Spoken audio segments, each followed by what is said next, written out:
الحمد لله الحمد لله وكفى وسلام على عباده الذين اصطفى أما بعد فأعوذ بالله من الشيطان الرجيم بسم الله الرحمن الرحيم إنك ميت وإنهم ميتون وقال الله تبارك وتعالى في مقام آخر كل شيء هالك إلا وجهه وقال النبي صلى الله عليه وسلم وهو يوحى إلي أنا مقبوض او كما قال عليه الصلاة والسلام اللهم صل على محمد وعلى آل محمد كما صليت على إبراهيم وعلى آل إبراهيم إنك حميد مجيد اللهم بارك على محمد وعلى آل محمد كما باركت على إبراهيم وعلى آل إبراهيم إنك حميد مجيد 1957 میں پاکستان کی سرزمین پر جن مسلم عقائد و نظریات سے انحراف کیا گیا اور ان کی تعبیرات کو تبدیل کیا گیا، ان میں سے ایک عقیدہ حیات النبی صلی اللہ علیہ وسلم ہے۔ قبل اس کے کہ ہم عقیدہ پہ بات شروع کریں، بڑے اختصار کے ساتھ انکار حیات کا مختصر سا پس منظر آپ ذہن نشین فرما لیں۔ تقریباً 1905 کی بات ہے، اہل بدعت کے ایک مولوی جناب مولوی احمد رضا خان صاحب نے ہمارے اکابر علماء دیوبند کی 4 عبارات کو لیا۔ وہ اکابر حجت الاسلام والمسلمین بانی دارالعلوم دیوبند قاسم العلوم والخیرات حضرت مولانا قاسم نانوتوی رحمۃ اللہ علیہ، ان کی کتاب تحذیر الناس سے، قطب الاقطاب حضرت علامہ رشید احمد گنگوہی رحمۃ اللہ علیہ، ان کی کتاب فتاوی رشیدیہ سے، حکیم الامہ مجدد الملہ حضرت مولانا اشرف علی تھانوی رحمۃ اللہ علیہ، ان کی کتاب حفظ الایمان، اور حضرت مولانا خلیل احمد سہارنپور صاحب رحمۃ اللہ علیہ کی کتاب براہین قاطعہ۔ ان 4 کتابوں کی 4 عبارات کو لیا، اس میں قط و برید کیا، اس میں کانٹ چھانٹ کر کے عرب کے علماء کے سامنے یہ بات باور کرائی کہ ان علماء کی یہ عبارات کفریہ ہیں، ان کی عبارات شرکیہ ہیں، یہ ختم نبوت کے مرتکب ہیں، ختم نبوت کا انکار کرتے ہیں، اللہ رب العزت اور نبی اکرم صلی اللہ علیہ وسلم کی توہین کرتے ہیں۔ تو ان عبارات کو لے کر اکابر جو عرب کے علماء تھے، انہوں نے ظاہر فتویٰ کو دیکھ کر، ظاہر ہے جو مفتی ہوتا ہے وہ فتویٰ کے ظاہر کو دیکھ کر، سوال کو دیکھ کر فتویٰ دیا کرتا ہے، انہوں نے اس بنیاد پر اکابر علماء پر فتویٰ لگایا۔ اس کے بعد یہ مولوی صاحب آئے اور ہندوستان میں آ کر انہوں نے اس کتاب کو چھاپ دیا۔ حسام الحرمین علی منہج الکفر والمین کے نام سے یہ کتاب چھپی، اور ایک پورے ہندوستان کی سرزمین، اس وقت چونکہ پاکستان تو تھا نہیں، افتان کا سمجھ گیا کہ ان اکابر کی تکفیر کیوں کی گئی۔ اب اس سلسلے میں ہمارے اکابر علماء دیوبند نے مختلف انداز میں اس فتنے کا تعاقب کیا اور جوابات لکھے۔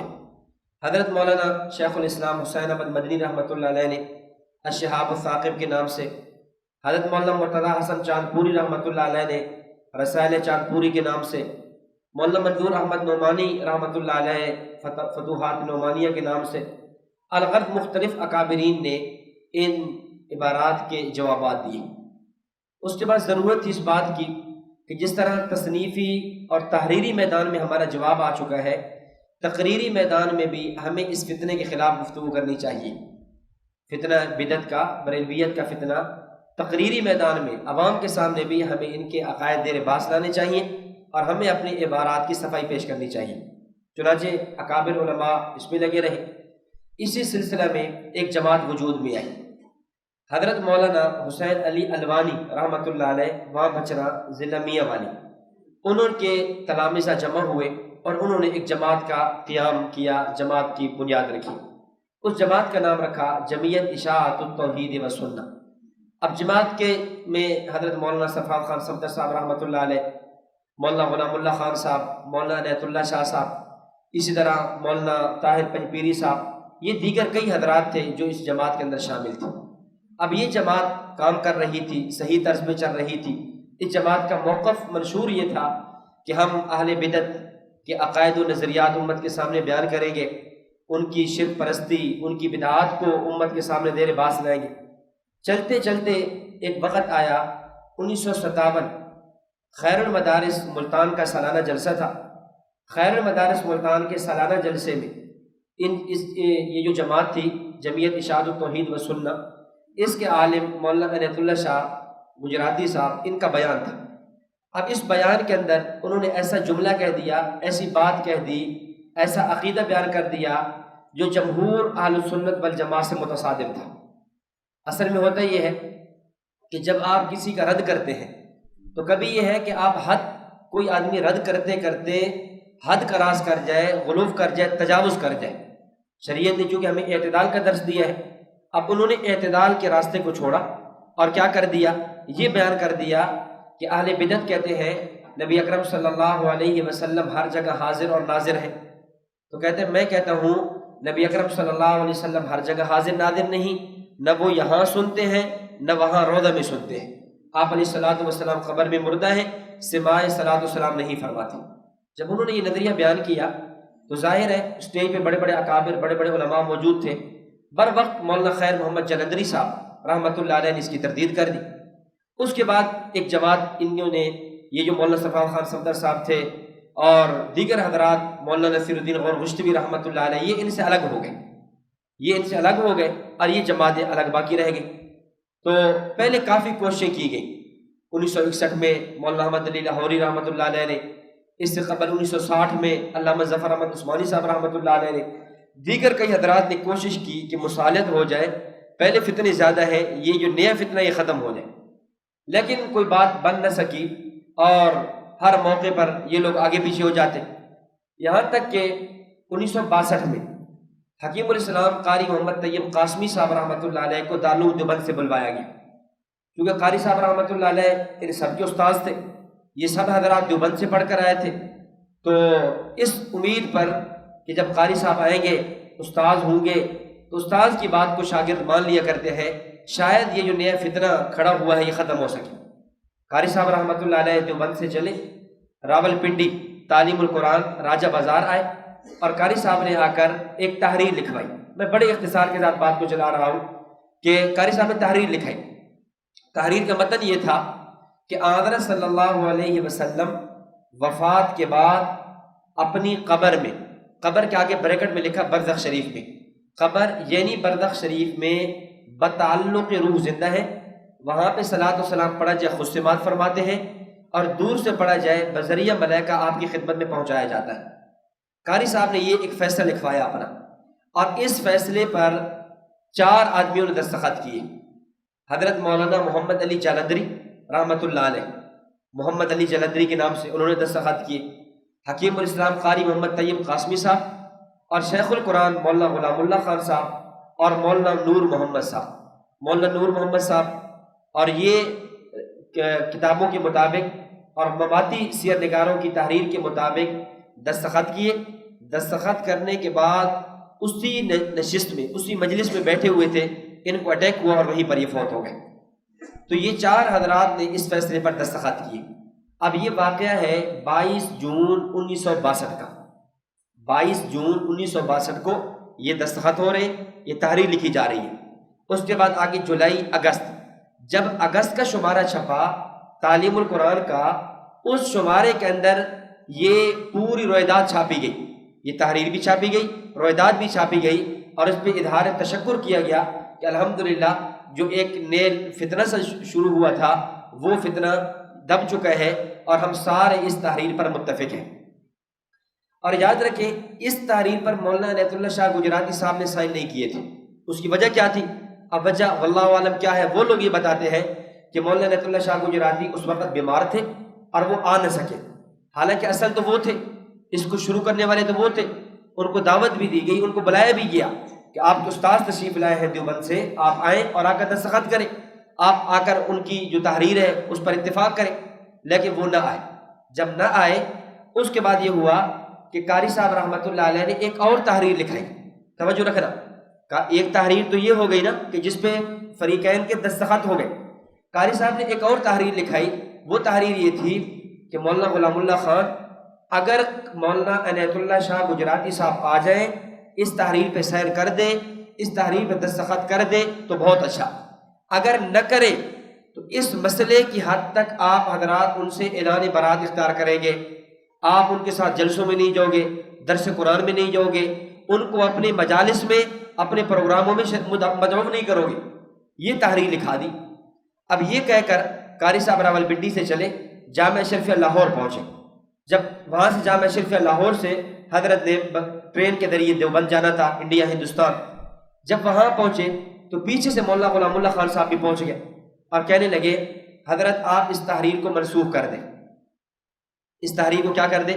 منسوخ کر دیں۔ ہمیں پتہ ہے مولانا عنایت اللہ شاہ صاحب کا مزاج ایسا ہے، انہوں نے دستخط کرنے نہیں ہیں، انہوں نے سیر کرنے نہیں ہیں، اور خام خواہ مسائل پیدا ہوں گے۔ آپ اس دوسری تحریر کو، جو دوسری تحریر آپ نے لکھی ہے کہ ہم ان سے اعلان برات کر لیں، ہم ان کو اپنے اسٹیجوں پر نہ بلائیں اور ہمارا ان کے ساتھ کسی قسم کا تعلق نہ ہو، آپ اس کو منسوخ کر دیں۔ تو قاری صاحب رحمہ اللہ فرمانے لگے مجھے جلدی ہے، میں واپس جا رہا ہوں، آپ ایسا کریں مولانا خیر محمد جلندری صاحب دامت برکاتہم اس وقت تھے، تو آپ ان کے پاس چلے جائیں، خیر المدارس میں جا کر ان کا فیصلہ میرا فیصلہ ہوگا، جو فیصلہ وہ فرمائیں گے وہ میرا فیصلہ سمجھا جائے گا۔ اور قاری صاحب نے اس تحریر کو منسوخ نہیں کیا۔ توجہ رکھنا، سرگودا کے عالم ہے، اب وہ بیان دے رہے، بیان کا عنوان بھی بڑا عجیب ہے، اور کہتے کیا ہے؟ کہتے ہیں کہ وہ جو تحریر پہ سائن ہوئے تھے وہ تو لاہور میں جا کر منسوخ ہو گئی، تم ابھی تک اس تحریر کو لے کر پھر رہے ہو۔ چونکہ ہماری گفتگو ہوتی ہے تو ہم سب سے پہلے یہ تحریر پیش کرتے، ہم کہتے ہیں دیکھو مولانا غلام اللہ خان صاحب نے دستخط کیے، اگر یہ عقیدہ کفریہ اور شرکیہ ہے تو فتویٰ لگاؤ مولانا غلام اللہ خان صاحب پر، یا ان کے بارے میں چلو تم کہہ دو گے کہ بعد میں انہوں نے رجوع کر لیا، تو پھر مولانا نور محمد صاحب جو دستخط کرنے کے بعد اسی نشست میں اسی مجلس میں فوت ہو گئے، پھر ان پہ فتویٰ لگاؤ، وہ کفریہ شرک عقیدے پر مرے ہیں یا ایمان کے عقیدے پر مرے ہیں؟ اب وہ کیا کہہ رہے ہیں؟ کہتے ہیں کہ مولانا نے منسوخ کر دی، حالانکہ قاری طیب صاحب رحمہ اللہ نے تحریر کو منسوخ نہیں کیا، اگر کیا بھی ہے تو پہلی تحریر یا دوسری تحریر؟ نہیں سمجھ آ رہی، پہلی تحریر یا دوسری تحریر؟ دوسری تحریر کو کیا۔ بالفرض اگر ہم مان لیں قاری صاحب نے منسوخ کر دیا، کون سی تحریر کو؟ دوسری تحریر کو، کہ یہ جو تعلق والی بات ہے چونکہ مشکل ہے، کسی سے تعلق چھوڑنا بڑا مشکل ہو جاتا ہے، چلے آپ اس کو چھوڑ دیں، ٹھیک ہے خیر محمد صاحب سے فیصلہ کرا لیں، اور نہ پھر یہ مولانا خیر محمد جلندری صاحب کے پاس گئے، نہ فیصلہ ہوا۔ تو یہ ایک مختصر سا پس منظر۔ اچھا، اس کے بعد جب دیکھا کہ یہ لوگ باز نہیں آ رہے، اس کے بعد اپنے اسٹیجوں پر بباں کے دوحل انکار حیات کو بیان کیا جا رہا ہے، انکار ثواب عذاب قبر کو زیر باس لایا جا رہا ہے، سبع موتیٰ کی بنیاد پر انبیاء کرام علیہ الصلوۃ والسلام کی اتفاقی حیات کا انکار کیا جا رہا ہے۔ جب یہ حالات پیدا ہوئے تو ملتان میں جمعیت علماء اسلام کا اجلاس ہوا، جس کی صدارت مفکر اسلام حضرت مولانا مفتی محمود صاحب رحمہ اللہ نے فرمائی، اور اس میں یہ طے کیا گیا کہ اب یہ ایسا فتنہ ہے کہ مصالحت بہت کی گئی، اب اس کا بند باندھنا ضروری ہے، اور اس عنوان پر حیات النبی صلی اللہ علیہ وسلم پر، ثواب عذاب قبر پر، توسل پر، عرض اعمال پر، استشفاء پر، سماع موتیٰ پر، ان مسائل پر ایک مستقل کتاب لکھی جانی چاہیے۔ اب اس اجلاس میں 5 حضرات موجود تھے، تو بھائی ان 5 میں سے کون لکھے گا؟ علامہ یوسف بن نوری صاحب لکھ لیں، مولانا غلام غوث ہداروی لکھ لیں، امام اہل سنت مولانا صفا خان صفدر صاحب لکھ لیں، مولانا مفتی محمود صاحب خود لکھ لیں۔ تو پھر اتفاق رائے سے نام طے ہوا امام اہل سنت مولانا صفا خان صفدر صاحب رحمۃ اللہ علیہ کا۔ امام اہل سنت نے کتاب لکھی، کتاب کا نام تسکین الصدور۔ یہ حضرت نے یہ کتاب لکھی تقریباً 5 سال کے عرصہ میں، 1962 سے لے کر 1967 تک 5 سال کے عرصہ میں کتاب لکھی، اور پھر 1967 یا 1968 کو پھر ملتان میں اجلاس ہوا، اور وہاں پر علماء جمع ہوئے۔ مفکر اسلام مولانا سرفراز خان صفدر صاحب رحمۃ اللہ علیہ نے پوری کتاب تسکین الصدور من و عن الف سے لے کر یا تک اس اجلاس کے اندر علماء کو پڑھ کر سنائی، پوری کتاب پڑھ کے سنائی گئی۔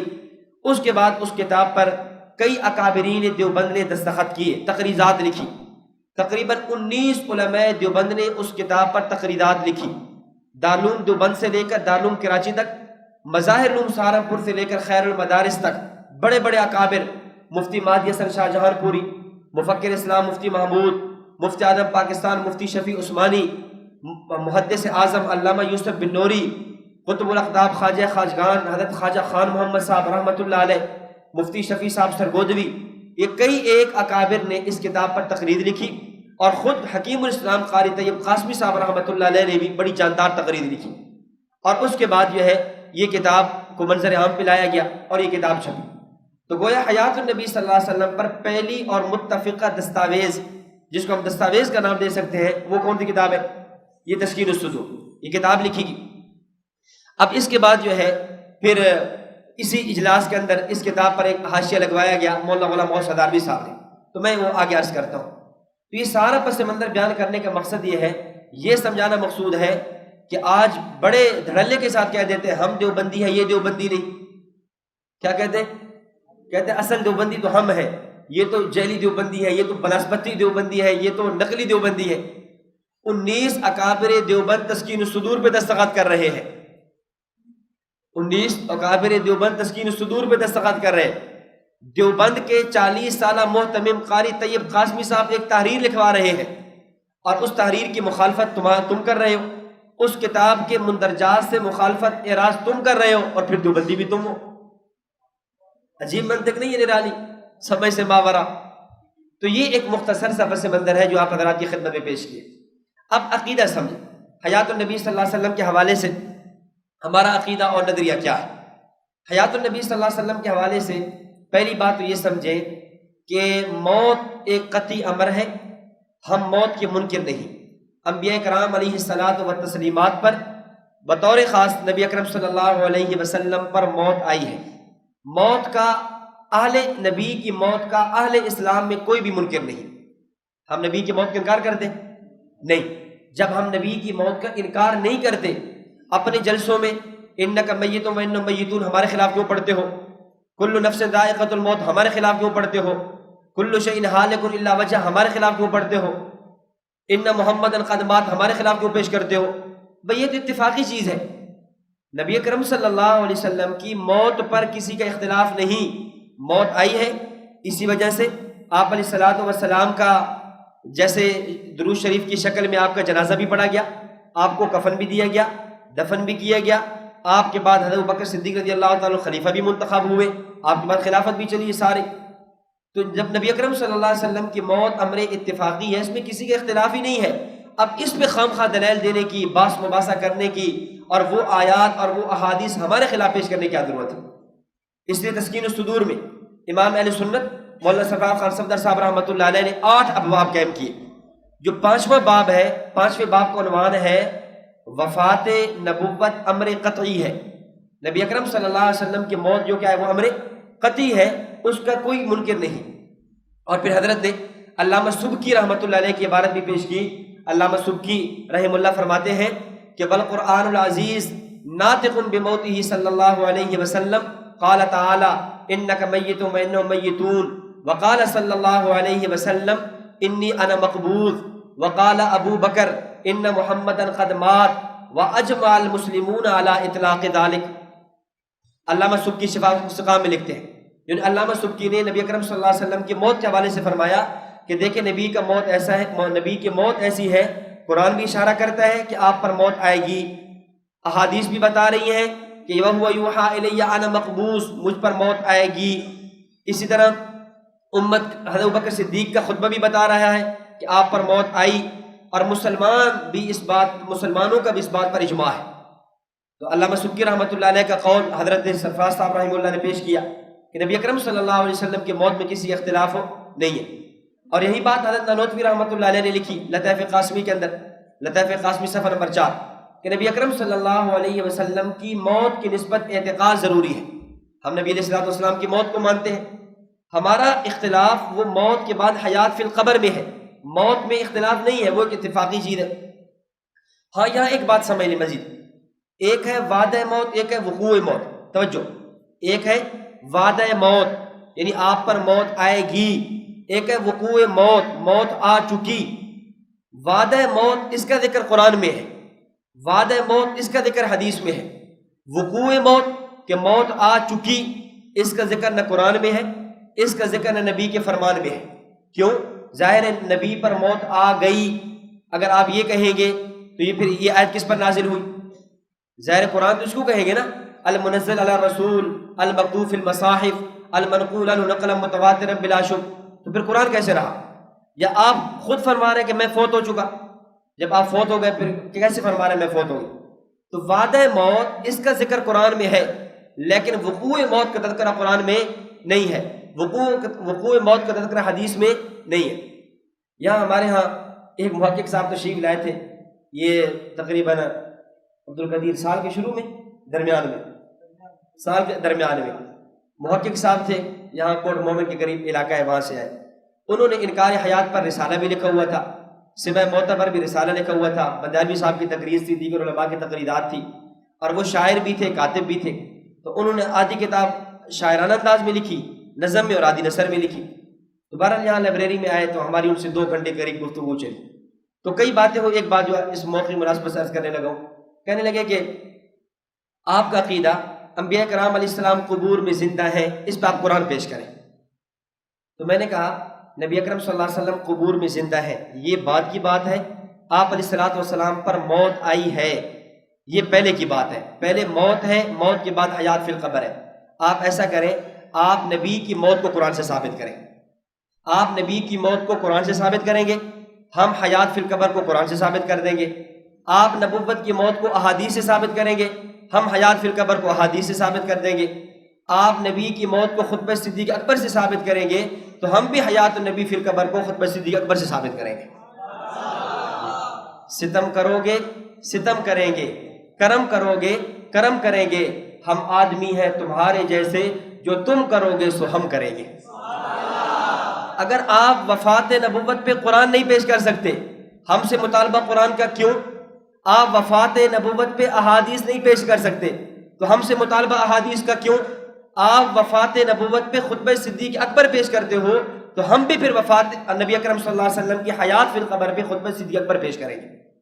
یہ اصولی بات ہے۔ گو کہ ہمارے پاس آپ صلی اللہ علیہ وسلم کی حیات فی القبر پر قرآن بھی موجود، نبوت کا فرمان بھی موجود، امت کے اجماع بھی موجود، خطبہ صدیق اکبر بھی موجود، صحابہ کرام کے آثار، اکابر علماء دیوبند کی تحریرات، فریقین کی متفقہ تحریر، یہ سب کچھ موجود ہے۔ لیکن جو اصول آپ نے بنایا ہے، ہم اس اصول کی رعایت بھی تو کریں گے نا۔ اس لیے کبھی بھی اپنے اصولوں کو چھوڑنا نہیں چاہیے، جو آپ کے اصول ہیں آپ ان پر کاربند رہیں۔ اور یہ جو بنیاد بنا دی گئی ہے، ہر عقیدے کا قرآن سے ہونا ضروری ہے، عقیدے کا قرآن سے دکھانا ضروری ہے۔ ایک دفعہ یہ غالباً اسی پچھلے سال کی بات ہے، یہاں سرگودا یونیورسٹی سے LLB کے ایک اسٹوڈنٹ تھے، لا کر رہے تھے، وکالت، تو رافضی تھے، وہ یہاں تشریف لیں۔ تو مہمان خانے میں ہماری کو 3-3.5 گھنٹے مختلف مسائل پہ گفتگو چلی، باغ فدق پہ، بنات اربع پہ، حرمت ماتم پہ، خلافت ابوبکر صدیق رضی اللہ تعالیٰ عنہ پہ، دیگر کئی مسائل زیر بحث ہیں۔ تو میں نے بات شروع کرنے سے قبل ایک بات کہی، میں وہ صرف آپ کو سمجھانے کے لیے عرض کر رہا ہوں تاکہ جب آپ کا کسی مخالف سے پالا پڑے آپ اصولوں کو سامنے رکھیں، آپ اصولوں سے ادھر ادھر نہ ہو جائیں۔ جب آپ اصولوں کے ساتھ گفتگو کریں گے تو پھر انشاءاللہ میدان آپ کا ہوگا۔ تو میں نے کہا دیکھیں کئی مسائل پہ ہم نے گفتگو کرنی ہے، اصول طے کر لیں۔ میں سنی ہوں، حنفی ہوں، دیوبندی ہوں، میرے اصول 4 ہیں: قرآن، سنت، اجماع اور قیاس۔ آپ چونکہ رافضی ہو یا رافضیت کی طرف مائل ہو یا کم از کم ان کے وکیل بن کے آئے بیٹھے ہو، تو آپ کے اصول جو 2 ہیں وہ ہیں ثقلین۔ آپ کے اصول کیا ہے؟ 2 ثقلین۔ ثقلین ان کی اصطلاح ہے۔ ثقلین کا معنی کتاب اللہ اور اہل بیت، تم نے 2 ہی کو ماننا ہے، یا کتاب اللہ کو ماننا ہے یا اہل بیت کو ماننا ہے، یعنی قرآن، یا تم نے قرآن پیش کرنا ہے یا اہل بیت پیش کرنے ہیں۔ میں نے کہا ایسا ہے یا نہیں؟ کہتے ہیں ہاں بالکل ایسا ہی ہے۔ میں نے کہا ایک بات سننا، آپ نے 2 اصول پیش کر دیے، کتاب اللہ اور اہل بیت، لیکن ان اصولوں کی بات شروع کرنے سے قبل تھوڑی تنقیح کر لیتے ہیں۔ کتاب اللہ قرآن کریم، قرآن کریم کے بارے میں تمہارا نظریہ یہ ہے کہ قرآن کریم تحریف شدہ ہے۔ قرآن کریم کیا ہے؟ تحریف شدہ ہے۔ قرآن کریم امام غیب کے پاس ہے، وہ موسر من رعا غار کے اندر ہے، وہ آئے گا قرآن لے کر آئے گا۔ تو قرآن تمہارے پاس موجود نہیں، جب قرآن موجود نہیں تو آپ قرآن بھی پیش نہیں کر سکتے۔ نمبر 2، آپ کا اصول اہل بیت۔ اہل بیت کس کو کہتے ہیں؟ اہل بیت کہا جاتا ہے سیدہ فاطمہ الزہرا رضی اللہ تعالیٰ عنہ اور سیدنا ابوبکر صدیق رضی اللہ تعالیٰ عنہ کی اولاد، سیدنا علی المرتضیٰ رضی اللہ تعالیٰ عنہ کی اولاد کو۔ اور یہ بات تمہاری کتابوں میں بھی لکھی ہے، ہماری کتابوں میں بھی لکھی ہے، یہ بالکل عین حقیقت ہے کہ حضرت فاطمہ اور حضرت علی المرتضیٰ رضی اللہ تعالیٰ عنہما کا جب نکاح ہوا تھا، اس نکاح کے گواہ حضرات شیخین کریمین تھے، اور یہ اصول تمہاری فقہ کا بھی ہے، ہماری فقہ کا بھی ہے کہ جب کسی کے نکاح کے گواہ غیر مسلم ہوں تو نکاح کا انعقاد نہیں ہوتا۔ بقول تمہارے حضرات شیخین کریمین کے تم اسلام کو نہیں مانتے، جب شیخین کریمین کے اسلام کو تم نے نہیں مانا تو حضرت فاطمہ اور حضرت علی المرتضیٰ رضی اللہ تعالیٰ عنہ کا نکاح ہوا؟ نکاح نہیں ہوا۔ جب نکاح نہیں ہے تو پھر اولاد کیسے؟ نکاح نہیں تو اولاد ختم، تو اب اولاد ختم، اہل بیت کہاں؟ اس کا مطلب یہ ہے کہ تمہارے ہاں اہل بیت بھی نہیں، اہل بیت مانو گے تو ابو بکر اور عمر کے اسلام کو ماننے کے بعد مان سکو گے، ورنہ نہیں مان سکو۔ اہل بیت ماننے کے لیے حضرات شیخین کے ایمان ماننا ہوگا۔ آپ کا یہ اصول بھی ختم۔ میں نے کہا دو اصول آپ نے پیش کیے، قرآن وہ بھی ختم، اہل بیت وہ بھی ختم، ثقلین ختم، اب آپ اصول پیش کریں، ہم گفتگو شروع کرتے ہیں۔ ادھر دیکھیں ادھر دیکھیں، خیر بہرحال اس نے باقی جو باتیں ہوئی تو وہ تو ہوئی۔ تو میں یہ عرض کر رہا تھا اپنے اصولوں کو نہ چھوڑ، ایک ہے وعدہ موت اور ایک ہے وقوع موت۔ تو جہاں تک وعدہ موت ہے وہ تو قرآن میں موجود ہے، انک میت و انہم میتون، وعدہ موت ہے، کل نفس ذائقۃ الموت، وعدہ موت ہے۔ اور ایک ہے وقوع موت، وقوع موت کا ذکر قرآن میں بھی نہیں، نبی کے فرمان میں بھی نہیں، وہ کہاں ہے؟ وہ حضرت ابوبکر صدیق رضی اللہ تعالیٰ عنہ خطبہ میں۔ دوسری بات سمجھے، نبی کے موت میں اختلاف نہیں، ہاں ایک ہے موت اور ایک ہے موت کا معنی۔ موت تو منصوص ہے کہ موت آئے گی، موت کا معنی کیا ہے یہ ایک امر اجتہادی ہے۔ موت کا معنی، اب موت کا معنی کیا ہے اس میں اختلاف ہے، امر اجتہادی ہے۔ احادیث سے موت کا معنی جو معلوم ہوتا ہے وہ ہے قبض روح۔ اگر احادیث میں غور کیا جائے تو موت کا معنی کیا ہے؟ قبض روح۔ مثلا سنن نسائی کی روایت ہے، آپ صلی اللہ علیہ وسلم نے فرمایا وَهُوَ يُوحَىٰ إِلَيَّ أَنَا مَقْبُوضٌ، مجھے وحی کی گئی ہے کہ میں قبض ہو جاؤں گا، یعنی میری موت آ جائے گی۔ اس سے معلوم یہ ہوا کہ نبوت کی موت کو قبض روح کے ساتھ تعبیر کیا گیا۔ موت کا معنی کیا ہوا؟ قبض روح۔ اس طرح صحیح بخاری کی روایت ہے، آپ صلی اللہ علیہ وسلم نے فرمایا ان اللہ قبض ارواحکم حین شاء، اللہ تمہاری روحوں کو قبض کر لیتے ہیں جہاں چاہتے ہیں۔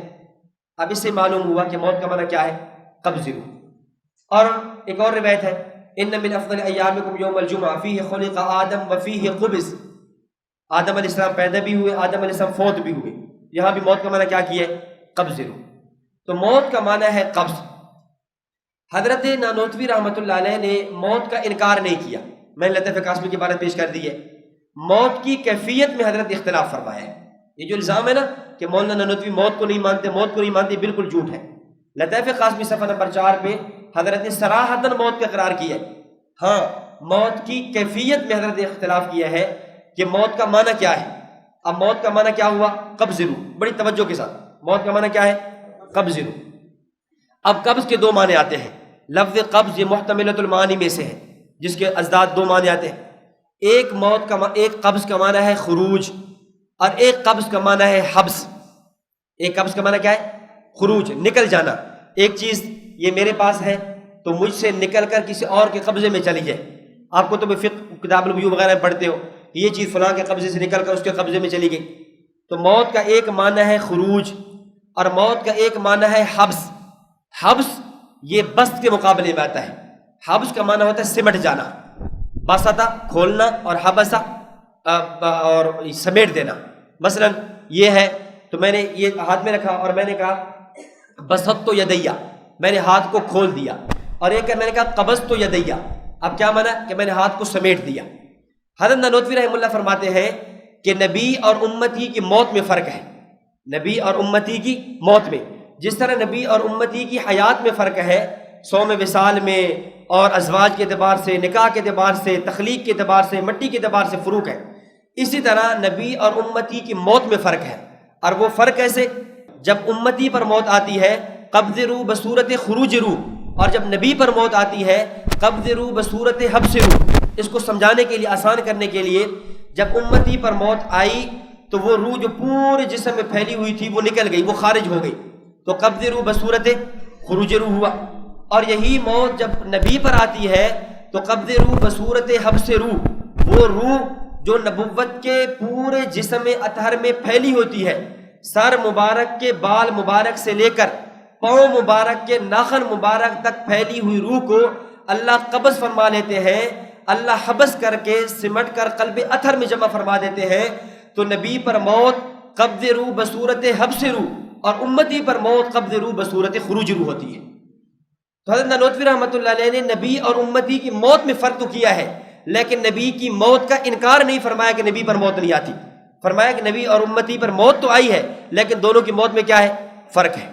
اب اس پر کچھ لوگ کہہ دیتے ہیں کہ حضرت نانوتوی رحمۃ اللہ علیہ کا ایسا فلسفہ ہے حضرت کہ اس پر کوئی دلیل نہیں ہے، حالانکہ اس پر مستقل حضرت دلیل پیش فرمائے ہیں۔ فرماتے ہیں کہ نبی اور امتی کی موت میں فرق، میرے پاس اس پر دلائل ہے، میں چند دلائل حضرت نانوتوی رحمہ اللہ کے پیش کرنے لگا ہوں۔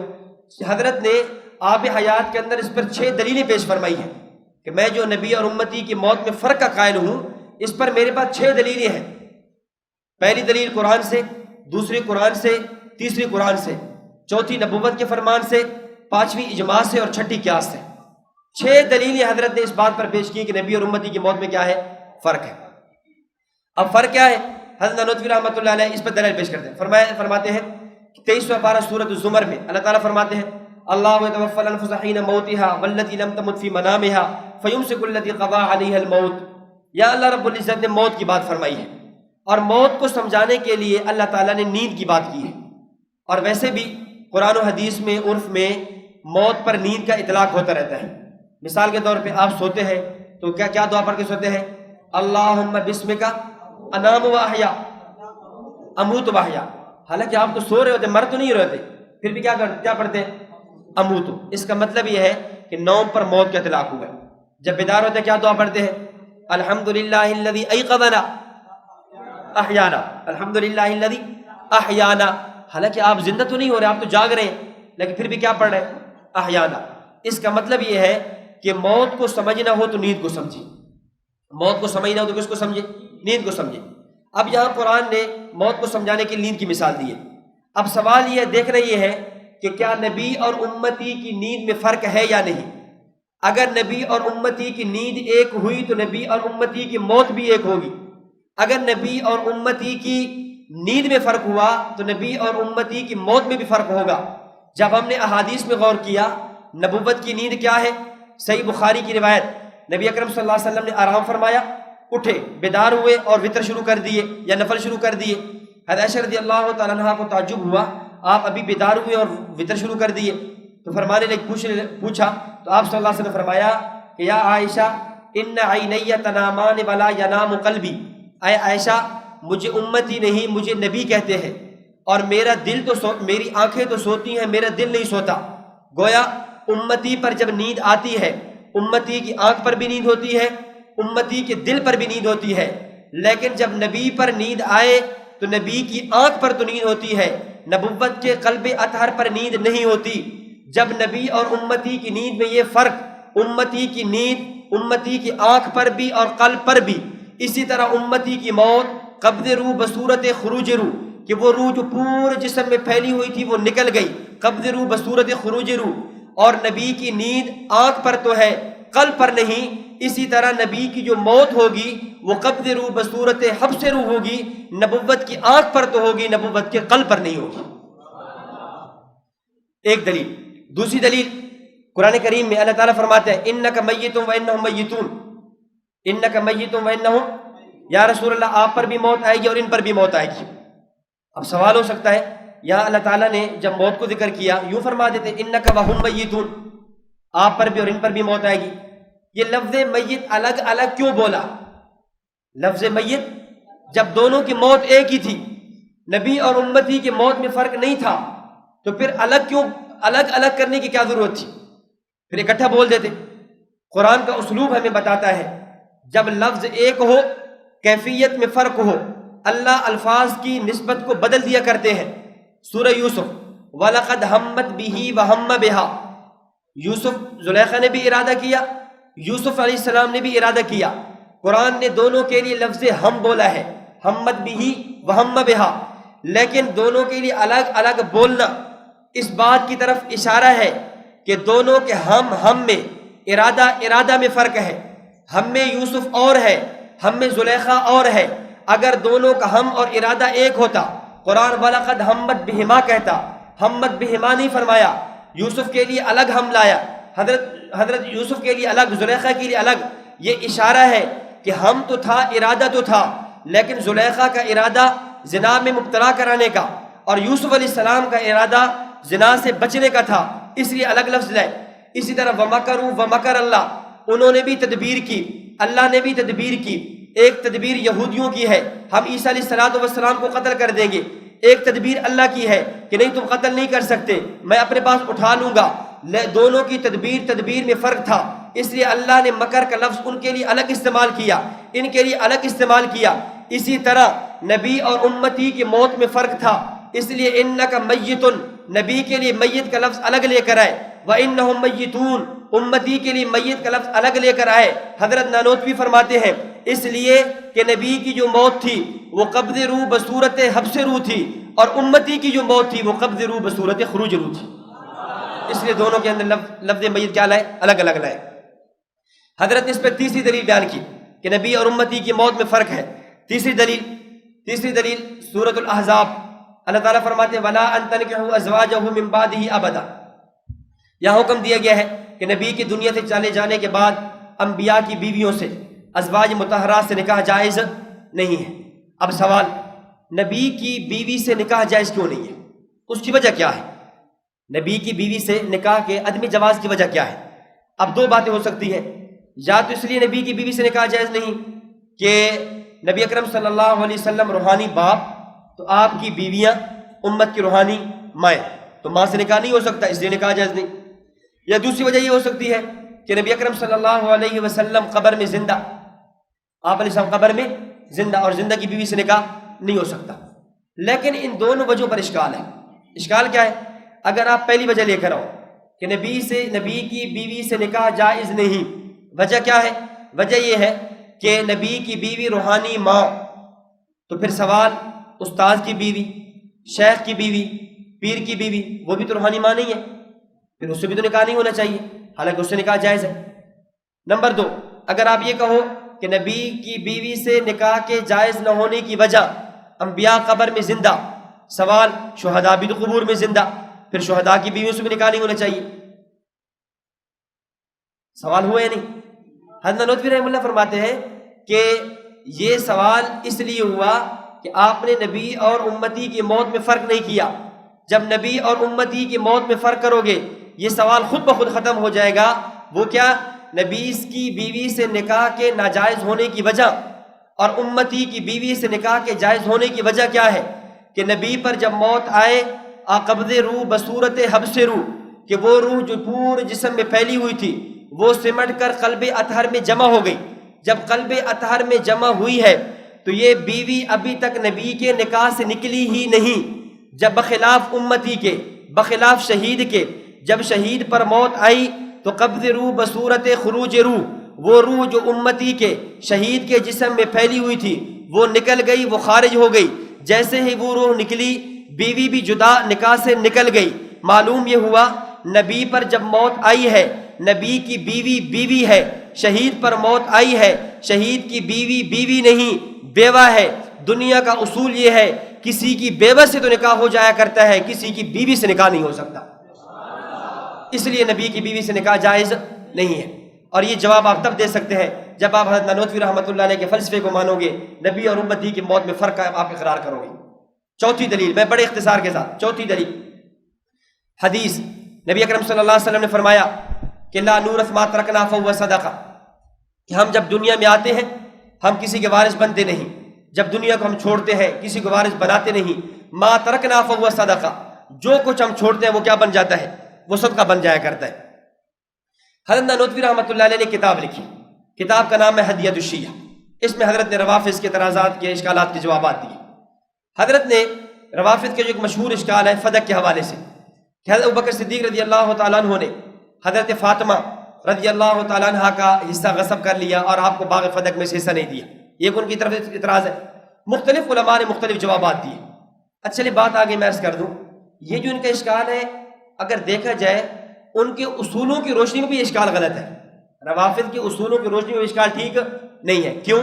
اس لیے کہ روافض کی جو بنیادی کتاب ہے وہ اصول کافی، اصول کافی میں یہ بات لکھی ہوئی موجود ہے کہ مال کی دو قسمیں ہیں، جائیداد کی دو قسمیں ہیں، ایک ہے جائیداد منقولہ، ایک ہے جائیداد غیر منقولہ۔ منقولہ جو نقل ہو سکے، جیسے پیسہ ہے، درہم ہے، دنانیر ہے، کپڑے ہیں، یہ منقولہ ہے۔ اور غیر منقولہ جو نقل نہ ہو سکے۔ روافد کا اصول یہ ہے ان النساء لا یرثن من العقار شیئا، کہ جو عورتیں ہیں وہ اموال منقولہ میں تو وارث ہوں گی، اموال غیر منقولہ میں وارث نہیں ہوں گی۔ گویا ان کے ہاں اموال غیر منقولہ میں عورتیں وارث بنتی ہی نہیں۔ اب سوال، فدق اموال منقولہ میں سے غیر منقولہ میں سے؟ غیر منقولہ میں سے۔ اور تمہارا اصول عورتیں اموال غیر منقولہ میں وارث ہی نہیں ہوتی۔ جب وارث ہی نہیں ہوتی پھر یہ الزام کیوں کہ ابوبکر صدیق رضی اللہ تعالیٰ عنہ نے فاطمہ کو حصہ نہیں دیا؟ تمہارا اپنے اصولوں کے خلاف ہے نا۔ تو بہر حضرت نانوتوی نے اس کے جواب دیے۔ حضرت نانوتوی رحمہ اللہ فرماتے ہیں حج کا سفر تھا، اپنے شیخ حضرت حاجی امداد اللہ مہاجر مکی رحمہ اللہ کو فرمانے لگے، عرض کی حضرت میں نے اس اعتراض کا جواب اپنے انداز میں دیا ہے۔ مختلف علماء نے مختلف جوابات دی، ایک جواب میرا ہے۔ میں نے جواب کیا دیا؟ میں نے جواب یہ دیا، حدیث کے الفاظ پہ غور کریں، لا نورث ما ترکنا فہو صدقہ۔ آپ صلی اللہ علیہ وسلم فرما رہے ہیں کہ جو کچھ ہم چھوڑ کے جاتے ہیں وہ صدقہ بن جاتا ہے۔ وہ کیا بن جاتا ہے؟ صدقہ۔ صدقے کے لیے اصول یہ ہے، متصدق کا بوقت تصدق زندہ ہونا ضروری ہے۔ صدقہ تب بنے گا جب آپ زندہ ہوں۔ جب آپ زندہ نہیں ہیں، آپ مر چکے ہیں، تو وہ صدقہ نہیں ہوگا، وہ ترکہ بن جائے گا۔ ہم یہی ہوتا ہے نا کہ جب میت کی وراثت سراجی وغیرہ میں آپ نے پڑھا ہے، جب آپ سور کے مسئلے نکالتے ہیں تو کیا کرتے ہیں؟ ترکہ، میت کا ترکہ اتنا ہے۔ تو اگر روح نکل جائے اور اس کے بعد جو ہوگا وہ کیا ہوگا؟ وہ ترکہ ہوگا، صدقہ نہیں ہوگا۔ اور نبی علیہ السلام کیا فرما رہے ہیں؟ لا نورث ما ترکنا فہو صدقہ، کہ جو کچھ ہم چھوڑ کے جاتے ہیں وہ کیا بنتا ہے؟ وہ صدقہ بنتا ہے۔ اور صدقے کے لیے ضروری ہے کہ بوقت تصدق، جب صدقہ ہو رہا ہے اس وقت وہ چیز اس کی ملکیت میں ہو، اور ملکیت میں تب ہوگی جب نبی پر موت یوں مانے کہ آپ پر موت آئی قبض روح بصورت حبس روح، کہ روح مبارک سمٹ کر قلب اطہر میں جمع ہوئی۔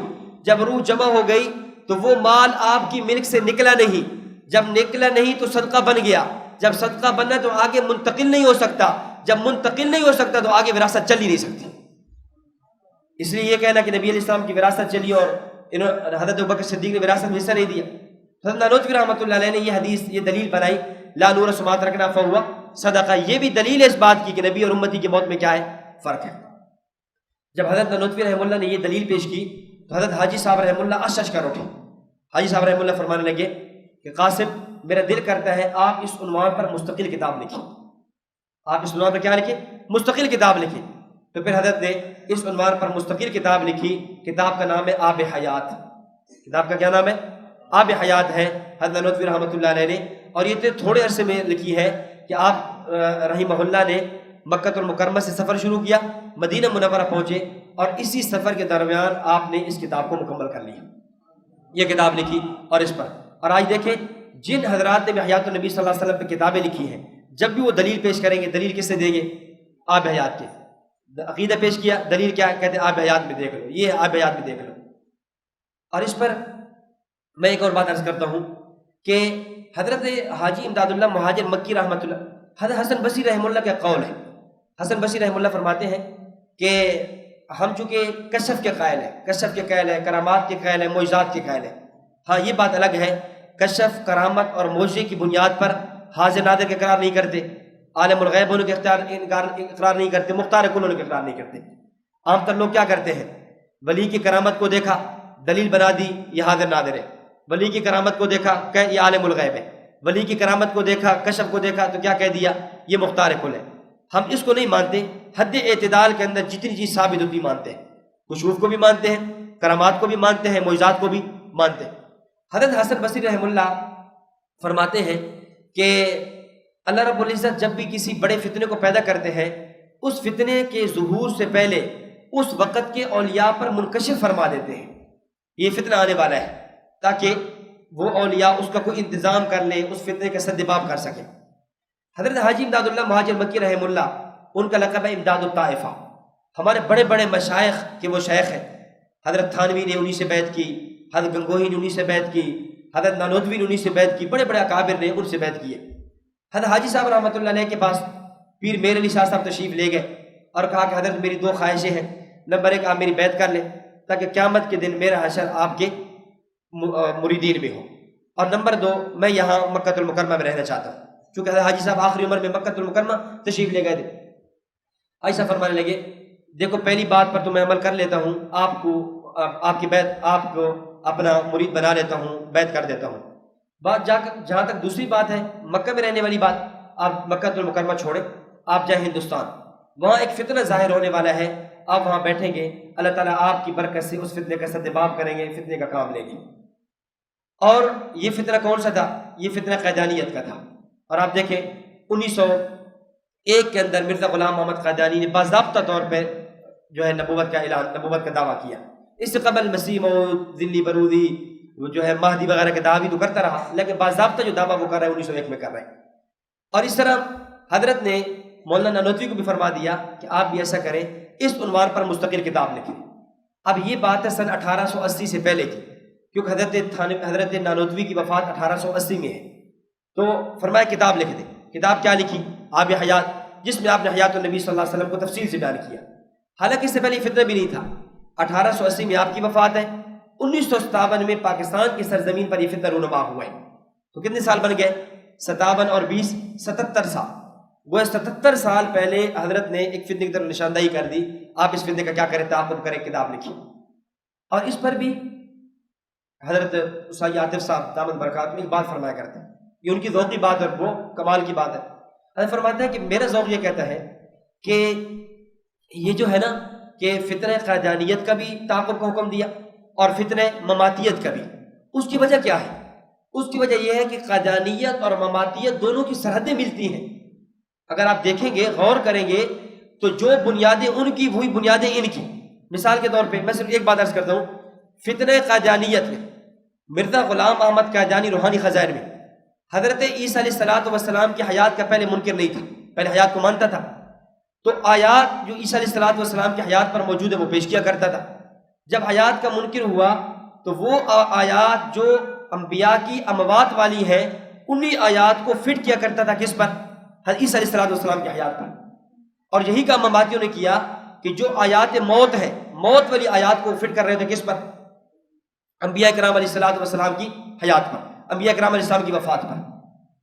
مولانا نیلوی صاحب جو ان کی جماعت کے بڑے عالم ہیں، جن کے میں نے کل بھی تذکرہ کیا تھا، انہوں نے ان کے مقالات نیلوی چھپے 8 جلدوں میں، ابھی قریب میں چھپ کر آئے، تو اس کی 5ویں جلد ہے، وہاں ایک رسالہ ہے، رسالے کا نام ہے العقیدۃ الاتم فی حیات عیسیٰ ابن مریم، العقیدۃ الاتم فی حیات عیسیٰ ابن مریم۔ وہاں نیلوی صاحب نے وہ قادیانیوں سے گفتگو کر رہے ہیں، قادیانیوں کو جواب دے رہے ہیں۔ مرزا غلام احمد قادیانی روحانی خزائن میں لکھا کہ جب نبی اکرم صلی اللہ علیہ وسلم کے انتقال ہوا، آپ علیہ السلام کے انتقال پہ حضرت بکر صدیق رضی اللہ تعالیٰ عنہ نے قد خلت من قبل الرسل یہ آیت پڑھی۔ جب یہ آیت پڑھی تو مرزا قادیانی کہتا ہے یہ آیت اجماع ہے حضرت ابوبکر صدیق کا، یہ آیت پڑھنا، سارے صحابہ کا خاموشی سے سن لینا، نکیر نہ کرنا، اس بات پر اجماع ہے کہ عیسیٰ علیہ السلام فوت ہو گئے، کیونکہ الرسل میں الف لام استغراق کا ہے، تمام رسول شامل ہے، اس سے معلوم ہو کہ عیسیٰ علیہ السلام بھی فوت ہو گئے۔ یہ آیت صریح دلیل ہے کہ حضرت عیسیٰ علیہ السلام زندہ نہیں ہے، اس نے یہ پیش کیا۔ مولانا نیلوی صاحب نے اس کو جواب دیا، مولانا نیلوی صاحب نے جو جواب دیا یہی جواب ہم بھی مماتیوں کو دیتے ہیں کہ تمہارے اپنے علامہ کا جواب تم لے لو۔ نیلوی صاحب کہتے ہیں کہ دیکھو آپ کا روحانی خزائن میں یہ کہنا کہ یہ اجماع ہے، یہ آیت ابوبکر صدیق کا اس موقع پہ پڑھنا اس بات پر اجماع ہے کہ انبیاء فوت ہو چکے۔ کہتے ہیں کہ میں اس پر آپ سے 2 باتیں پوچھوں گا۔ نمبر 1، اگر اس آیت سے حضرت عیسیٰ کی وفات ثابت ہوتی ہے تو دیگر نصوص کا، آیات کا اور احادیث کا کیا کرو گے جن سے عیسیٰ علیہ السلام کا آسمانوں پہ زندہ ہونا ثابت ہوتا ہے؟ ان کا کیا جواب دو گے؟ نمبر 2، اس آیت کی تفسیر جو آپ نے کی ہے، آپ سے پہلے اتنی زیادہ تفسیریں، لاکھوں تفسیریں لکھی جا چکی ہیں، کسی ایک مفسر نے اس پر استدلال پیش کیا ہے؟ اگر پیش کیا تو اس کا حوالہ پیش کرو۔ یہ 2 باتیں کہیں۔ اور ہم بھی مماتی کیا کہتے ہیں؟ وہ کہتے ہیں خطبہ صدیق اکبر میں جب حضرت بکر صدیق رضی اللہ تعالیٰ عنہ آئے اور انہوں نے کہا ان محمد قد مات من کان یعبد محمد فان محمد قد مات، کہ جو محمد صلی اللہ علیہ وسلم کی بات کرتا تھا وہ تو فوت ہو گئے۔ کہتے ہیں اس موقع پہ صحابہ کا خاموش ہو جانا اس بات کی دلیل ہے کہ اس بات پر اجماع ہے کہ نبی اکرم صلی اللہ علیہ وسلم قبر میں زندہ نہیں۔ حالانکہ یہ تو نبی کی موت کی بات ہو رہی ہے، حیات فی القبر کا انکار تو اس میں ہے ہی نہیں۔ تو ہم بھی یہی 2 سوال ان سے مماتیوں سے کرتے ہیں کہ اگر یہ آیت دلیل، یہ حضرت بکر صدیق کا یہ خطبہ اس بات کی دلیل ہے کہ انبیاء کرام علیہ السلام قبر میں زندہ نہیں، تو ان نصوص کا کیا کرو گے، ان احادیث کا کیا کرو گے جن میں نبی کی حیات ثابت ہے؟ اگر ان محمد القدمات نبی کی حیات فی القبر کی نفی کی دلیل ہے تو الانبیاء و حیاء فی قبور یصلون کا کیا کرو گے؟ من صلی علیہ عند قبری سمعت ومن صلی علیہ نائن ابلغتہ کو کیا جواب دو گے؟ ان من افضل ایامکم یوم الجمعہ فیہ خلق آدم وفیہ قبض وفیہ نفخ وفیہ ساق فاکثروا علیہ الصلاۃ فیہ فان صلاتکم معروضۃ علیہ کا کیا جواب دو گے؟ اور من صلی علیہ عند قبری سمعت ومن صلی علیہ نائن ابلغت اس کا کیا جواب دو گے؟ تورد علیہ اعمالکم فما رأیت من خیر حمدت اللہ وما رأیت من شر استغفرت اللہ، ان نصوص کا کیا جواب دو گے؟ اس لیے جو مطالبہ نیلوی صاحب نے قیدیانیوں سے کیا کہ تم اس کے بدلے میں نصوص کا جواب کیا دو گے، اور نمبر دو اس پر کوئی ایک مفسر پیش کر دو، یہی مطالبہ ہم بھی آپ سے کرتے ہیں۔ نمبر ایک ان نصوص کا کیا جواب دو گے؟ نمبر دو اگر یہ خطبہ صدیق اکبر یہ دلیل ہے نبی کے قبر میں میت کی، نبی کی قبر میں زندہ نہ ہونے کی، تو اس پر 1957 سے پہلے ایک مفسر پیش کر دو۔ نہیں پیش کر سکتے؟ تو میں یہ عرض کر رہا تھا ان دونوں کی کڑیاں آپس میں ملتی ہیں، اس لیے شاید حضرت حاجی صاحب رحمہ اللہ نے ان دونوں کے فتنوں کو تعاقب کا حکم دیا تھا۔ تو میں اس پر 4 دلیل پیش کی۔ 5ویں دلیل بڑے اختصار کے ساتھ اجماع، کہ حضرت نانوتوی رحمہ اللہ جو فرما رہے ہیں کہ نبی اور امتی کی موت میں فرق ہے، اس پر دلیل کیا ہے؟ حضرت فرماتے ہیں، اس کو حضرت اوکاڑوی صاحب رحمۃ اللہ نے یوں سمجھایا۔ حضرت فرماتے ہیں کہ جب نبی اکرم صلی اللہ علیہ وسلم کا انتقال ہوا، اب اس وقت جو ہے صحابہ کرام رضوان اللہ علیہم اجمعین مغموم تھے، صحابہ کرام کی پریشان تھے، رو رہے تھے۔ کتب حدیث میں تفصیل آتی ہے کہ صحابہ کرام رضوان اللہ تعالیٰ علیہم اجمعین پریشان، نبی اکرم صلی اللہ علیہ وسلم فوت ہو گئے۔ حضرت عمر رضی اللہ تعالیٰ تلوار لے کر کھڑے اور کہہ رہے ہیں کہ جو یہ کہے کہ نبی اکرم صلی اللہ علیہ وسلم فوت ہو گئے میں اس کی گردن اڑا دوں گا۔ حضرت قاضی صاحب فرماتے ہیں کیا وجہ ہے اتنی موٹی سی بات میں صحابہ کا اختلاف کیوں ہوا؟ اللہ کے نبی دنیا سے چلے گئے، فوت ہو گئے، یہ موٹی سی بات ہے، بالکل سادی سی بات ہے، صحابہ کا اختلاف کیوں ہوا؟ حضرت عمر کی رائے نبی زندہ ہے، باقی صحابہ کی رائے اللہ کے نبی فوت ہو گئے۔ حضرت بکر صدیق رضی اللہ تعالیٰ تشریف لائے، حضرت بکر صدیق نے دونوں باتیں فرمائی، ان محمد قد مات سے نبی کی موت کا بھی اعلان کر دیا، والذی نفسی بیدی لا یذیق اللہ الموتین ابدا، اس سے نبی کی حیات کا بھی اعلان کر دیا۔ یہ فرق کیوں ہے؟ حضرت قاضی صاحب رحمہ اللہ فرماتے ہیں اس کی وجہ یہ ہے، وہ حضرت نانوتوی کے قول کو نقل کرتے ہیں، فرماتے ہیں اس کی وجہ یہ ہے صحابہ کرام رضوان اللہ علیہم اجمعین کی نگاہ پڑی نبی کی آنکھ پر تو کہنے لگے نبی فوت ہو گئے، حضرت عمر کی نگاہ پڑی نبوت کے قلب پر تو کہنے لگے نبی زندہ ہے، ابو بکر صدیق دنیا کا واحد وہ فرد ہے جس کی بیک وقت نگاہ نبی کی آنکھ پر بھی پڑی، نگاہ نبوت کے قلب پر بھی پڑی۔ جب نگاہ نبوت کی آنکھ پر پڑی تو فرمایا ان محمد قد مات، نبی دنیا کے اعتبار سے فوت ہو گئے۔ جب نگاہ آپ کے قلب اطہر پر پڑی تو فرمانے لگے والذی نفسی بیدی لا یذیق اللہ الموتین ابدا، اللہ کی قسم اللہ تعالیٰ آپ پر 2 موتوں کو جمع نہیں فرمائیں گے۔ ابوبکر صدیق واحد وہ آدمی ہے، نگاہ دونوں آنکھ پر بھی ہے قلب پر بھی ہے۔ اسی کو حضرت فرماتے ہیں کہ میرا نظریہ نبی پر جب موت آتی ہے قبض روح بصورت حبس روح ہے، حبس روح، کہ اس وجہ سے ابوبکر صدیق رضی اللہ تعالیٰ نے یہ فرمایا۔ اور اس پر آخری دلیل وہ قیاس پیش کرتے ہیں، حضرت فرماتے ہیں قیاس اور عقل کا تقاضا بھی یہی ہے کہ نبی اکرم صلی اللہ علیہ وسلم کی موت کو قبض روح بصورت حبس روح مانا جائے۔ اور وہ کیسے؟ حضرت فرماتے ہیں کہ دیکھیں نبی اکرم صلی اللہ علیہ وسلم کا وجود جنتی مٹی سے ہے، اس پر مستقل دلائل موجود ہے کہ آپ علیہ الصلوۃ والسلام کا جو وجود مبارک ہے، آپ کی جو تخلیق ہے وہ کس سے ہے؟ جنتی مٹی سے۔ اور جنت کا خاصہ حیات ہے، جنت کا خاصہ کیا ہے؟ حیات ہے، جنت میں وفات نہیں ہے۔ صحیح مسلم کی روایت کے مطابق ینادی مناد من السماء، اہل جنت جب جنت میں چلیں گے ایک فرشتہ اعلان کرے گا اور کہے گا ان لکم ان تحیوا فلا تموتوا ابدا، اب تم نے ہمیشہ ہمیشہ زندہ رہنا، کبھی تمہاری پر موت نہیں آئی۔ جنت کا خاصہ حیات ہے، کسی چیز کی جو خصوصیت ہوا کرتی ہے، خاصیت ہوا کرتی ہے، وہ کسی عارض کی وجہ سے، مجبوری کی وجہ سے چھپ تو جاتی ہے لیکن ختم نہیں ہوتی، چھپ تو جاتی ہے زائل نہیں ہوتی۔ حضرت مثال اس کی دی ہے پیٹرول اور پانی سے، فرمایا کہ دیکھیں پیٹرول کا خاصہ کیا ہے؟ حرارت، پیٹرول کے اندر کیا ہے؟ حرارت ہے، آگ ہے۔ پیٹرول مہنگا ہو رہا تھا، مولانا صاحب نے کیا کیا؟ جا کر پیٹرول لے لیا 2 بوتلوں میں اور جا کر فریج میں رکھ دیا، مہنگا ہو رہا ہے، چلو بھائی فریج میں پڑا رہے گا، خراب نہیں ہوگا. اب پیٹرول وہاں موجود ہے، اب کہیں پتہ چلا آگ لگی ہے، اب اس نے پیٹرول اٹھایا، کہا ٹھنڈا پیٹرول ہے، ظاہر آگ گرم ہے، ٹھنڈا پیٹرول آگ پہ ڈالوں گا تو آگ کیا جائے گی، بجھ جائے گی. اب یہ پیٹرول لے کر گیا اور آگ پر ڈالتا ہے، آگ بجھ جائے گی یا آگ مزید بھڑک اٹھے گی؟ پیٹرول تو ٹھنڈا نہیں تھا، پیٹرول ٹھنڈا ضرور تھا، لیکن پیٹرول کی جو خاصیت اور اصلیت ہے وہ حرارت ہے، تپش اور گرمی ہے. ایک فریج کی وجہ سے، آرز کی وجہ سے وہ ٹھنڈک وہ گرمی ختم ہوئی، وہ چھپی تو ہے لیکن ختم نہیں ہوئی. اس طرح پانی ہے، ایک آدمی نے پانی لیا، پانی کو گرم کیا غسل کے لیے، اب گرم کر رہا تھا، فل وہ کھولتا ہوا پانی گرم ہو گیا. اب گرم ہونے کے بعد جو ہے کہیں پتہ چلا آگ لگی ہے. اب اس کو کسی نے کہا یار پانی جا کر آگ پہ ڈال دو تاکہ آگ بجھ جائے. وہ کہتے نہیں نہیں، یہ جو پانی بہت گرم ہے، اتنا گرم ہے، آگ تو مزید گرم ہو جائے گی. کہتے نہیں یار، پانی گرم ضرور ہے لیکن پانی کی جو اصلیت اور خاصیت ہے وہ ٹھنڈک ہے. پانی کیا ہے؟ ٹھنڈک ہے. آپ آگ پہ جا کر ڈالو گے آگ بجھ جائے گی. اب وہ آگ پر ڈالتا ہے، آگ بجھ جائے گی، بھڑک اٹھے گی. حالانکہ پانی تو گرم نہیں تھا، پانی گرم تھا لیکن پانی کی جو خاصیت اور اصلیت ہے وہ کیا ہے؟ وہ ٹھنڈک ہے. وہ کیا ہے؟ ٹھنڈک ہے، حرارت نہیں. اس لیے اس ٹھنڈک نے اس گرم آگ کو بجھا دیا. اب حضرت نوتوی رحمہ اللہ فرماتے ہیں نبی کا وجود جنتی مٹی کا ہے اور جنتی مٹی کا خاصہ حیات ہے. اب یہ جو حیات ہے موت کی وجہ سے، ایک عارض کی وجہ سے آئی ہے، اس نے حیات کو چھپایا ہے، حیات کو بالکلیہ ختم نہیں کیا.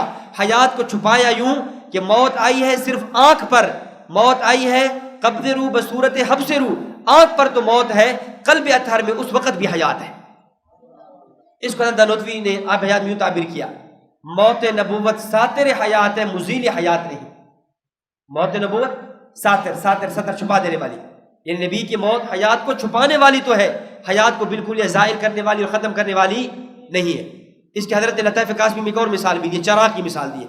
آپ نے یہاں چراغ جلایا، جو پرانے زمانے میں چلتے تھے لالٹین، یہ جو موم بتی، اس کے اوپر آپ نے گلاس رکھ دیا، کوئی چیز رکھ دی، گلاس رکھا ہے تو وہ جو روشنی ہے وہ چھپ گئی. لیکن یہ جو چراغ ہے ابھی تک بند نہیں ہوا. چراغ بند ہو جاتا ہے، آپ اوپر رکھے تو روشنی کیا ہو گئی. جہاں مثلا بلب کی مثال ہے نا، آپ بلب جل رہا ہے، بلب کے اوپر کوئی چیز آپ رکھ دیتے ہیں، گلاس وغیرہ رکھ دیتے ہیں، تو بلب کی جو روشنی ہے وہ تو سمٹ گئی نا، روشنی بظاہر ختم ہوئی، یعنی چھپی ہے، لیکن کیا بلب بھی بجھ گیا؟ نہیں، بلب ابھی تک جل رہا ہے. اس طرح سے فرماتے ہیں جب نبی پر موت آتی ہے قبض روح بصورت حبس روح ہے، قبض روح بصورت حبس روح، کہ وہ روح مبارک سمٹ کر قلب اطہر میں جمع کر دی جاتی ہے. ظاہر جسم پر موت ہوتی ہے لیکن قلب اطہر میں اس وقت بھی حیات باقی ہوتی ہے. تو حضرت نوتوی رحمۃ اللہ علیہ نے اپنے اس موقع پر کئی دلائل پیش کیے. تو میں نے عرض یہ کیا، نمبر ایک، نبی پر موت امر اتفاقی ہے، اس کا دنیا میں کوئی بھی منکر نہیں ہے. اور باقی رہی موت کی کیفیت کیا ہے، اس میں نبی اور امتی کی موت میں فرق ہے. حضرت نوتوی رحمہ اللہ فرماتے ہیں نبی پر امتی پر موت آئے قبض روح بصورت خروج روح ہوتی ہے، اور نبی پر موت آئے قبض روح بصورت حبس روح ہوتی ہے. حضرت نوتوی رحمۃ اللہ علیہ نے اس پر 6 دلیلیں پیش کی، 3 دلیلیں قرآن سے، ایک حدیث سے، ایک اجماع سے اور قیاس سے. ایک دلیل پیش کی حضرت نے اللہ توفی الانفس حین موتہا، کہ موت کو سمجھنا ہو نیند کو سمجھو، چونکہ امتی اور نبی کی نیند میں فرق تو امتی اور نبی کی موت میں بھی فرق ہوگا. نمبر 2، انک میت و انہم میتون، لفظ میت نبی کے لیے الگ استعمال کرنا، امتی کے لیے الگ لفظ بولنا، اشارہ ہے اس بات کی طرف کہ امتی کی موت کی کیفیت اور ہے، نبی کی موت کی کیفیت اور ہے. نمبر 3، ولا ان تنکحوا ازواجہ من بعدہ ابدا، شہید کی بیوی سے نکاح جائز ہے، امت نبی کی بیوی سے نکاح جائز نہیں، اس کی وجہ قبض روح بصورت حبس روح. اور نمبر 4، حدیث لا نورث ما ترکنا فهو صدقہ، اور یہ صدقہ تب بن سکتا ہے جب بوقت وفات نبی کے جسم اطہر میں، قلب اطہر میں حیات باقی ہو، وگرنہ صدقہ نہیں رہتا. اور نمبر 5، صحابہ کرام کا آپ کی وفات پر یہ کہ نبی اکرم صلی اللہ علیہ وسلم کی موت پر یہ اختلاف کہ نبی دنیا چلے گئے یا نبی زندہ ہے، اس موقع پہ ابوبکر صدیق رضی اللہ تعالیٰ عنہ کا آ کر دونوں چیزوں کا اعلان فرمانا، موت کا بھی اعلان کرنا، حیات کا بھی اعلان کرنا، یہ اس بات کی دلیل کہ نبی کی موت قبض روح بصورت حبس روح ہوتی ہے. اور آخری دلیل قیاس اور عقل کو پیش کیا. عقل کا تقاضا بھی یہی ہے کہ جب نبی کا وجود جنتی مٹی کا ہے اور جنتی مٹی کا خاصہ حیات ہے، حیات ایک عارض کی وجہ سے، موت کی وجہ سے چھپ تو سکتی ہے، بالکل یا ختم نہیں ہو سکتی. حضرت نوتوی رحمۃ اللہ علیہ نے اپنے اس موقع پہ دلائل کے انبار لگائے ہیں. اس لیے کچھ لوگ کہہ دیتے ہیں یا نانوتوی رحمۃ اللہ علیہ کا تفرد ہے، فلاں ہے، اس پر دلیل نہیں ہے۔ قاری طیب قاسمی صاحب رحمۃ اللہ علیہ خود مقالات حکیم الاسلام میں لکھتے ہیں، فرماتے نہیں تفرد نہیں ہے۔